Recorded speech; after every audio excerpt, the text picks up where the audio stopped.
You have absolutely done at least one thing on this list. Everyone has. Not because you are foolish, but because at some point every single person walks into a hotel that is just a little too beautiful for them. Too polished, too quiet, staffed by people who seem to glide rather than walk, and feels the exact same elegant flicker of panic. What do I do with my hands? Is this free? Am I allowed to touch that? Nobody ever teaches you the rules of a 5-star hotel, and there are dozens of them, unspoken and invisible, and the staff will smile warmly at you while you fail every single one. So today we are walking through one, from the front door to the final morning, meeting the good, ordinary, well-meaning people who arrived terrified of getting it wrong, and got it charmingly, unforgettably wrong anyway.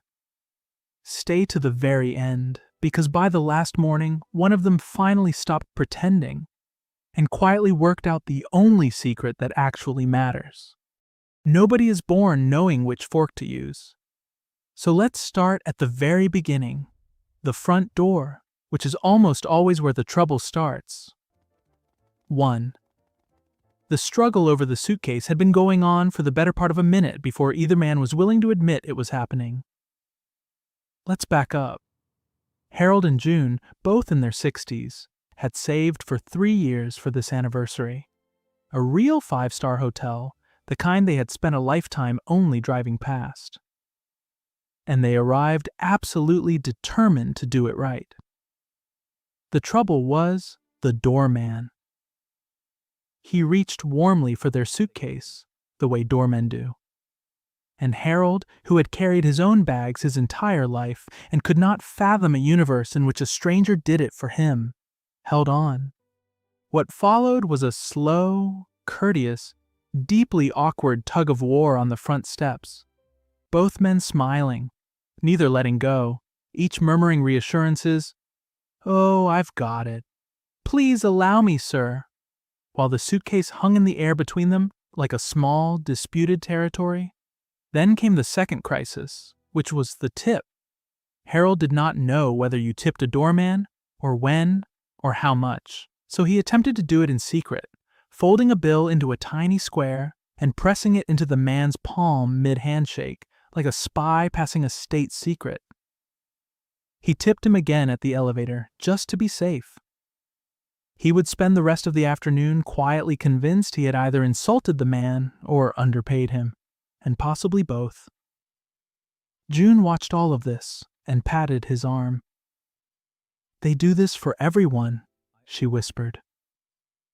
Neither of them believed her for a second. For the rest of the trip, Harold nodded at the doorman like a fellow soldier who had survived something together, and the doorman, a kind man, nodded gravely back, and neither of them ever mentioned the suitcase again. 2. Over in the lobby, a young man named Marcus, 24, and on the first business trip of his life, was politely refusing free champagne for the 3rd time. A member of staff had drifted up to him at check-in, bearing a silver tray and a single flute of something golden and cold, offered with a small bow. Marcus, who had never once in his life been handed a drink he had not paid for, immediately assumed a trap. "Oh, no, thank you," he said the first time, already bracing for the bill.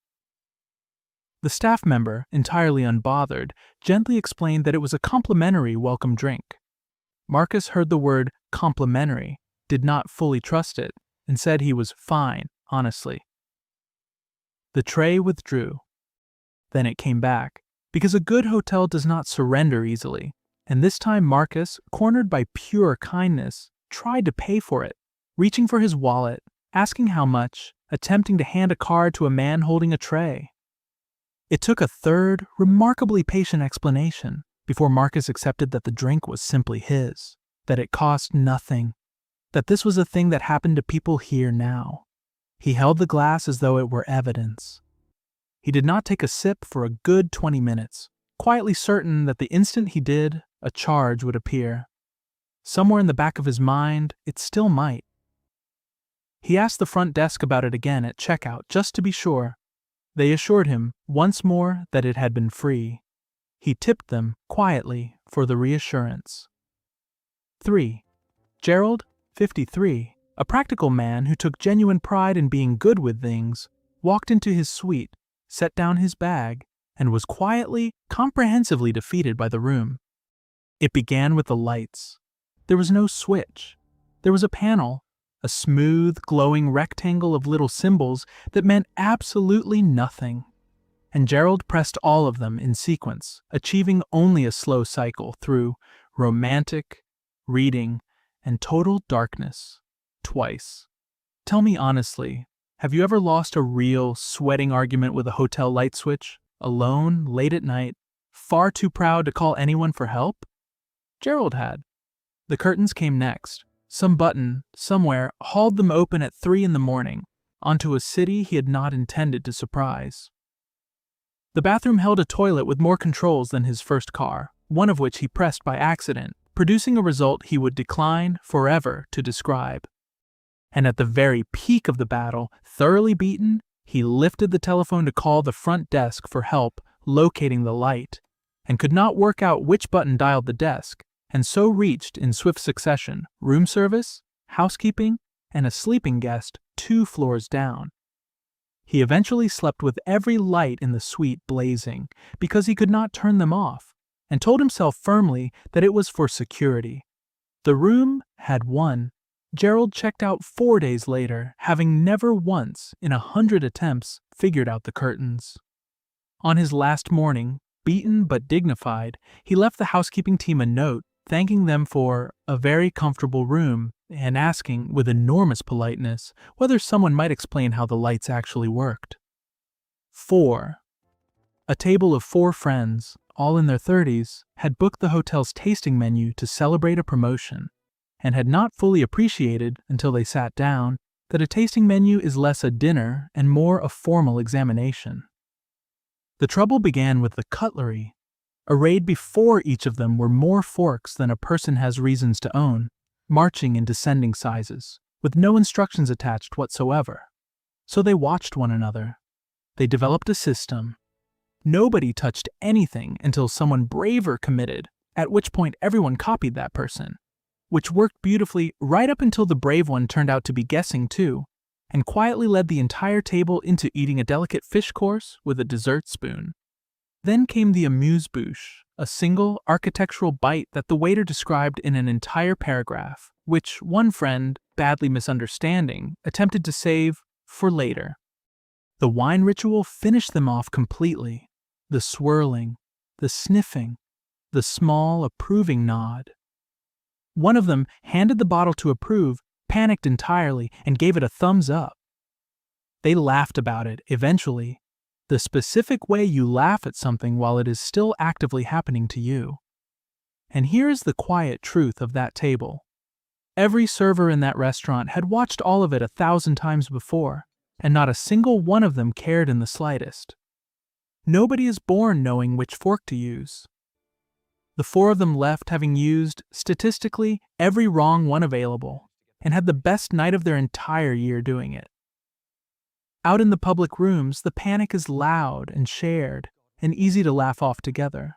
But some of the awkwardness happens quietly, alone, in the small moments where you have to decide, all by yourself, whether you are truly the kind of person who is allowed to ask. 5. Diane, a schoolteacher in her 40s, had researched the hotel obsessively for weeks and arrived knowing, in theory, that the concierge existed entirely to help her. In practice, she could not bring herself to ask him for a single thing. She hovered near his desk twice and lost her nerve both times.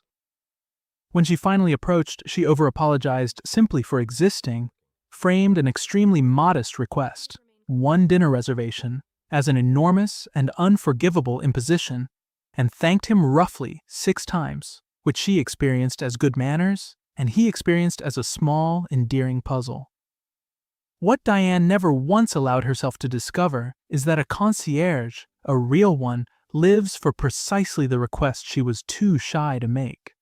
She could have asked him for theater tickets, a hidden restaurant, a table that had not existed an hour earlier, and he would have made it materialize, delighted to be asked.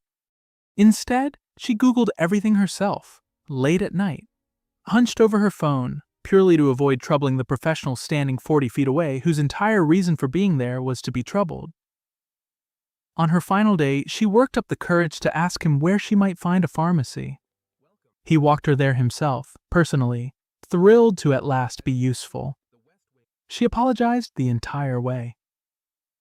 He told his colleagues about her afterward, not unkindly, but fondly, the way you remember someone so terrified of being a bother that they became, entirely by accident, the gentlest guest of the whole week. 6. Karen, a mother of 3 in her 40s, on the first solo trip of her whole adult life, a gift she had given herself and felt quietly guilty about, stood in the middle of her room, wearing the hotel robe, facing a genuine crisis of nerve. The spa was 2 floors down. The robe was surely for the spa.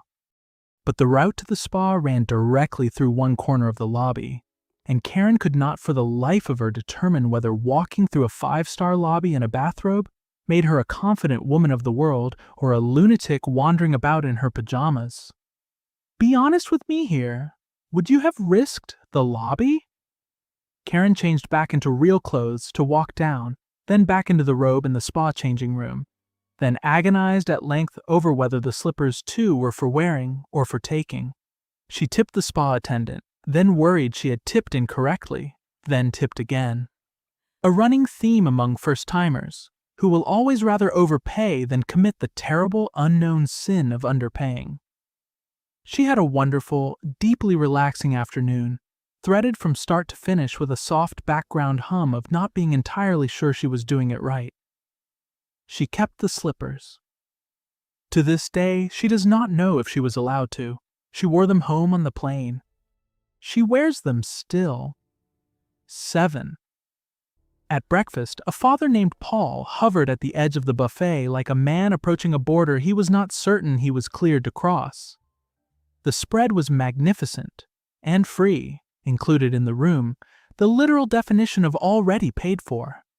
And yet Paul could not shake the feeling that at any moment someone would appear and ask to see his ticket. He waited to be seated, despite it being entirely self-serve. He asked a passing waiter, in a low voice, whether it was okay to take a croissant, seeking formal permission for a pastry that was, in every possible sense, already his. When cheerfully told to help himself, he took exactly one of everything, as though a second croissant might trip a silent alarm, and then returned to his table and ate quickly like a man who expected at any second to be asked to leave. This was not greed. It was the precise opposite of greed, a deep and sincere uncertainty that abundance this casual could really, truly be meant for someone like him. His teenage children, who had adapted to luxury in roughly 4 minutes flat, were already on their 3rd plate and visibly embarrassed by their father. Paul enjoyed his single croissant enormously and guiltily, and glanced at the door twice while eating it. By the final morning, he had worked his way heroically up to 2, and still, some deep and honest part of him sat waiting for the alarm that never came. 8. And so we arrive at the last morning, and at Elena, who had walked in 4 days earlier, more terrified than anyone else on this entire list. She was in her early 30s, and she had booked this stay alone as a gift to herself after a year that had taken very nearly everything she had. A small, defiant act of deciding she deserved something beautiful. On the first night, she had done all of it. She had refused the welcome drink. She had lost, badly, to the light switch. She had hovered at the breakfast and whispered to the concierge and changed into real clothes just to walk down to the spa. She had spent that entire first evening braced, the whole time, for someone to tap her gently on the shoulder and quietly explain that there had been a mistake, that a person like her did not belong in a room like this. Nobody ever did. Because that person does not exist, and the tap on the shoulder never comes. And slowly, over 4 mornings of absolutely no one stopping her, Elena stopped waiting for it. By the last day, she took the welcome drink without a flicker. She wore the robe through the lobby as though she had built the place. She asked the concierge for something difficult and nearly impossible, and let him delight in making it real. It was theater tickets in the end, the very thing another guest, 3 floors up, had spent her whole stay being too shy to ask for. And on her final morning, she walked out through the front door, and this time, when the doorman reached for her bag, she simply let him, and thanked him warmly, by name, and tipped him without a single trace of panic. Then she stepped out into the street and did not look back. A woman who had walked in an imposter and walked out 4 days later, nothing more or less than a guest. That is the secret, the one nobody tells you on the first night.